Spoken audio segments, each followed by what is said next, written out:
Hello everyone, welcome back to our YouTube channel सरकारी cafe official. मैं विश्व कुमार हाजिर हूँ आप सभी के सामने एक और न्यू वीडियो लेकर के। एंड आज की इस वीडियो में दोस्तों, जैसा कि आपको बताया कि रेलवे ग्रुप डी का एप्लीकेशन जो है स्टार्ट हो चुका है। सो आज के इस वीडियो में उसी के बारे में बात करेंगे एंड जानेंगे कि कैसे जो है आप फॉर्म फिल करते वक्त जो है अपलोड कर सकते हैं फोटोग्राफ एंड सिग्नेचर को। क्योंकि काफ़ी सारे बच्चों का जो फॉर्म रिजेक्ट होता है वो इसी कारण होता है, उनका फोटो एंड सिग्नेचर सही से अपलोड नहीं हो पाता है। किसी किसी का सिग्नेचर ब्लर हो जाता है, किसी किसी का जो फोटो होता है वो डायमेंशन के अकॉर्डिंग अपलोड नहीं हो पाता है, जिस कारण से जो है रिजेक्ट आपका हो जाता है।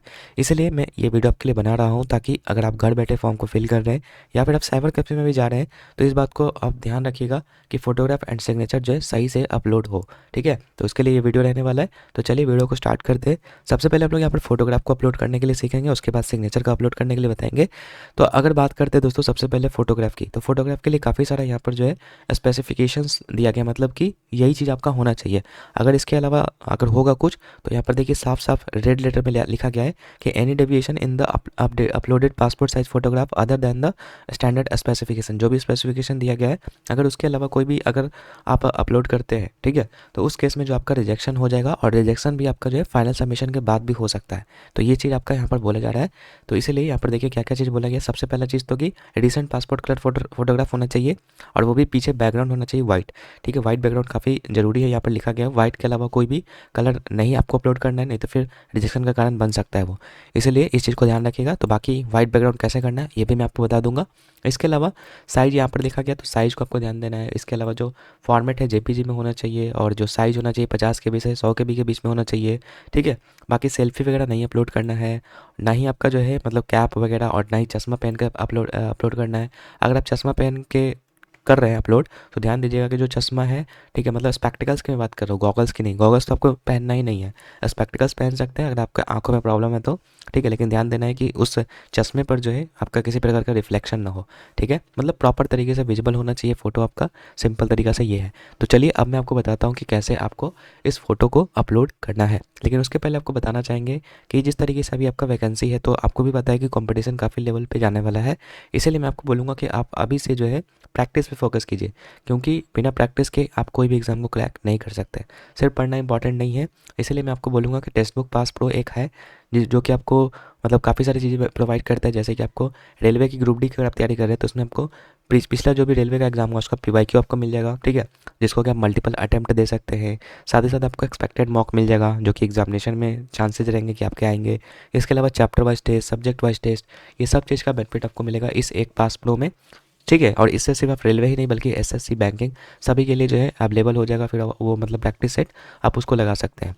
तो अभी ये फ्यूचर ऑफिसर सेल में चल रहा है तो आप इसको चाहे तो इनरोल कर सकते हैं। 615 रुपये मात्र आपको लगेगा। ठीक है, बस सिंपल हमारा coupon code S cafe use कर लीजिएगा। ठीक है, बाकी जिसको नीड होगा वो परचेज कर सकते हैं। अब आगे बढ़ते हैं। तो मेरे पास यहाँ पर जो है पासपोर्ट साइज फ़ोटो है, जैसे कि मैं दिखाता हूँ आपको। तो ये मेरा पासपोर्ट साइज़ फ़ोटो है। सबसे पहला काम इसमें ये करना है मुझे कि इसका बैकग्राउंड वाइट करना है। तो बैकग्राउंड वाइट करने के लिए सिंपल मैं आपको बताता हूँ क्या करना है। आपको आ जाना है क्रोम ब्राउज़र के ऊपर। ठीक है, यहाँ पे आपको एक वेबसाइट सर्च करना है जिसका नाम है रिमूव बीजी। ठीक है, रिमूव बीजी लिख करके जो आपको सर्च कर देना है इस तरीके से। पहला वाला लिंक मिलेगा, इस पर क्लिक कर दीजिएगा। ठीक है, देखिएगा काफ़ी आसानी से यहाँ पर जो है बैकग्राउंड मेरा वाइट होने वाला है। ठीक है, तो यहाँ पर मैंने इसको जो है ओपन कर लिया है। ठीक है, आपको भी यहाँ पर इसको ओपन कर लेना है कुछ इस तरीके से। ठीक है, अब यहाँ पर आपको अपलोड इमेज का ऑप्शन मिलेगा, तो अपलोड इमेज पे क्लिक कीजिएगा और जहाँ पर भी अभी आपका जो इमेज था, ठीक है, तो यहाँ से आपको जो है सिलेक्ट कर लेना है। ठीक है, तो मैं आपको दिखा देता हूँ यहाँ पे। ये रहा हम लोगों का यहाँ पर फोटो। ठीक है, तो यहाँ से इसको मैं सिलेक्ट कर लेता हूँ। सिलेक्ट करने के बाद यहाँ पर आप देख सकते हैं कुछ इस तरीके से आ जाएगा। ठीक है, तो यहाँ पर देख सकते हैं जैसे मैंने यहाँ पर अपलोड किया, पीछे का जो बैकग्राउंड है जो कि ब्लू कलर का था वो रिमूव हो चुका है, लेकिन अभी भी इसमें कलर ऐड करना बाकी है। तो कलर ऐड करने के लिए प्लस वाला आइकन पे क्लिक कीजिएगा, बैकग्राउंड प्लस पे कलर पे जाइएगा और यहाँ से ये वाइट कलर को सिलेक्ट कर लीजिएगा। ठीक है, वाइट कलर सेलेक्ट करने के बाद इसको जो है यहाँ से कट कीजिएगा और यहाँ से डाउनलोड पे आपको क्लिक कर देना है। अब इसको मैं आपको दिखाता हूँ ओपन करके। आप देख सकते हैं हमारा जो है बैकग्राउंड वाइट हो चुका है। तो इस तरीके से आप जो है बैकग्राउंड अपना वाइट कर सकते हैं। ठीक है, तो पहला काम हम लोग का हो चुका है। अब हम लोग का बारी आता है यहाँ पे कि इसका जो साइज़ है वो चेंज करना। साइज़ यहाँ पर क्या बोला गया है, 35 mm बाई में 45 mm आपका होना चाहिए, यानी कि विड्थ आपका 35 mm एंड हाइट आपका 45 mm होना चाहिए। या तो आप पिक्सल में भी कर सकते हैं, लेकिन मैं आपको MM में बोलूँगा क्योंकि इससे विजिबिलिटी जो है सही होता है, मतलब फ़ोटो आपका फटेगा नहीं। तो चलिए इसको हम लोग जो है यहाँ पर करते हैं अब। तो उसके लिए एक और साइट की ज़रूरत पड़ेगी जिसका नाम है रीसाइजर। ठीक है, ये सब काम आप अपने फ़ोन से कर सकते हैं, तो ऐसा ज़रूरी नहीं है कि मतलब आप जो है यहाँ पे मतलब कंप्यूटर पे ही कर सकते हैं। ठीक है, तो आई एम रीसाइजर सिर्फ लिखना है। ठीक है, इस तरीके से, एंड पहला वाला लिंक पे आपको क्लिक कर देना है। चेंज फाइल साइज़ पे पहले जाना होगा। ठीक है, चेंज फाइल साइज़ पे जाइएगा, अब अपलोड कीजिएगा यहाँ से इस तरीके से। एंड अब यहाँ पे कंप्रेशन सेटिंग का ऑप्शन मिलेगा, इस पे जाइएगा, चेंज क्वालिटी पे जाइएगा। अब यहाँ से आपको जो है विड्थ में क्या था, तो यहाँ पर देख लीजिए विड्थ में आपका जो है 35 mm था और हाइट में 45 mm। तो यहाँ पर 35 फिल कर देना है और यहाँ पे 45 फिल कर देना है, और पिक्सल से यहाँ पर यूनिट को mm में चेंज कर देना है इस तरीके से, 35 इंटू 45। एंड फाइल का साइज़ की अगर बात करेंगे तो फाइल का साइज़ क्या बोला है यहाँ पे, तो फाइल का साइज़ बोला है 50 से 100 KB के बीच में। तो यहाँ से सिंपली आपको जो है 50 से 100 के बीच में कोई सा भी नंबर, जैसे कि मैं 80 KB ले रहा हूँ। एंड फॉर्मेट जैसा कि बोला है कि JPG या फिर JPEG में रहना चाहिए, तो यहाँ से उसको भी आप चेंज कर सकते हैं। तो इस एकमात्र वेबसाइट से जो है आप सारा काम कर सकते हैं। तो इस तरीके से मैंने यहाँ पर कर लिया है। अब यहाँ पर ऊपर में नेक्स्ट डाउनलोड पे क्लिक कर देना है। ठीक है, तो यहाँ पर ये नेक्स्ट डाउनलोड पे मैंने क्लिक कर दिया। अब देख सकते हैं हमारा जो फोटो है वो बन के रेडी हो चुका है। इस तरीके से हमारा जो साइज़ है वो भी हम लोग का रेडी हो चुका है। अब मैं इसको अपलोड करके दिखाता हूँ। तो यहाँ से ब्राउज़ पे जाएंगे।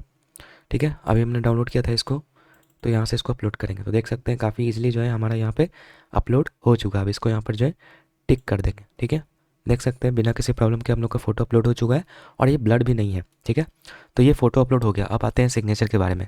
तो सिग्नेचर का भी देख लीजिए यहाँ पर क्या लिखा गया है कि जो सिग्नेचर होना चाहिए फ्रेंड्स, आपका वाइट पेपर पे होना चाहिए, या तो ब्लैक या फिर ब्लू इंक पेन से होना चाहिए। एंड जो साइज़ होना चाहिए 50 बाई 20 mm का होना चाहिए। ठीक है, और जो फॉर्मेट होना चाहिए JPG में होना चाहिए और रनिंग लेटर में होना चाहिए, मतलब कैपिटल लेटर में नहीं। ठीक है, रनिंग लेटर में होना चाहिए। ठीक है, ये चीज़ है। बाकी इसका जो साइज़ है 30 से 50 के भी बोला गया है। तो चलिए अब इसको हम लोग यहाँ पर जो है करने की कोशिश करते हैं, उसके बाद मैं आपको बताता हूँ। तो यहाँ पर फिर से हम लोग यहाँ पर आ जाना है आई एम रीसाइजर के ऊपर। ठीक है, चेंज फाइल साइज़ पे आना है, सिलेक्ट फाइल पे जाना है और उस सिग्नेचर को आपको यहाँ से सिलेक्ट कर लेना है। ठीक है, जो आपका सिग्नेचर था, तो मैंने यहाँ से इसको सिग्नेचर को अपलोड कर लिया है। ठीक है, अब इसका जो है हम लोग यहाँ पर डायमेंशन चेंज करेंगे वही।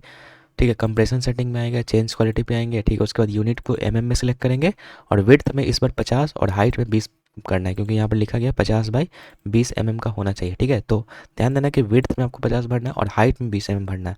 ठीक है, उसके बाद जो फाइल साइज़ है वो 40 KB रहने देना है, क्योंकि बोला गया क्या 30 से 50 KB ना, 30 से 50 KB, तो उसके बीच में डाटा ले लिया। ठीक है, उसके बाद फॉर्मेट को JPG में रहेंगे, नेक्स्ट डाउनलोड पे क्लिक करेंगे और यहाँ से हम लोग का सिग्नेचर भी रेडी हो चुका है। ठीक है, अब हम इसको अपलोड करके आपको दिखाते हैं। अब ब्राउज़ पे जाएंगे। ठीक है, डाउनलोड्स पे मैंने किया था, यहाँ पर ये इस तरीके से मेरा आ चुका है।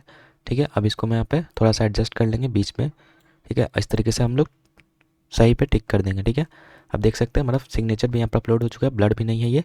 आसानी से आप इसको सेव भी कर सकते हो। तो यहाँ से मैं सेव करता हूँ। ठीक है, हमारा फोटो एंड सिग्नेचर क्या हो चुका है, सेव हो चुका है इस तरीके से। ठीक है, तो इस अच्छे मेथड मैंने बताया आपको, इससे आपका जो है कोई भी फॉर्म रिजेक्शन का खतरा नहीं है। आप इसको फॉलो कीजिए। ठीक है, और मुझे कमेंट सेक्शन में बताइए कि आपका जो सॉल्यूशन है वो हुआ या फिर नहीं। ठीक है, बाकी इसी तरीके का वीडियो देखने के लिए आप हमारे चैनल को सब्सक्राइब कर सकते हैं। बाकी मिलते हैं आपसे नेक्स्ट वीडियो में, तब तक के लिए गुड बाय।